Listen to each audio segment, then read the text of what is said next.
Hi friends, இன்னைக்கு ஷ்ரிம்ப்ல பண்ண ஒரு வியட்நாமி டிஷ்ஷை தான் நம்ம எக்ஸ்ப்ளோர் பண்ண போகிறோம். இதுதான் அந்த டிஷ்ஷு. நல்ல வாழை இலையில ரேப் பண்ணி ஒரு ரப்பர் பேண்ட் போட்டிருக்காங்க. ஸோ இந்த ரப்பர் பேண்டை நம்ம கலக்கணும் அப்படின்னா இந்த மாதிரி இந்த டிஷ்ஷை ஓப்பன் பண்ணணும். ஓகே, குடைக்குள் மலை அப்படிங்கிற மாதிரி இலைக்குள் இலையாக இருக்கு.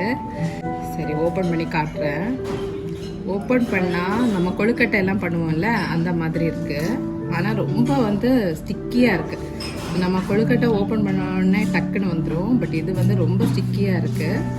நம்ம ட்ரை பண்ணலாம். அரிசி மாவுன்னாங்க, பட் மைதா மாவு மாதிரி ரொம்ப ரப்பரியாக இருக்குது. சரி, டேஸ்ட் எப்படி இருக்குன்னு பார்க்கலாம்.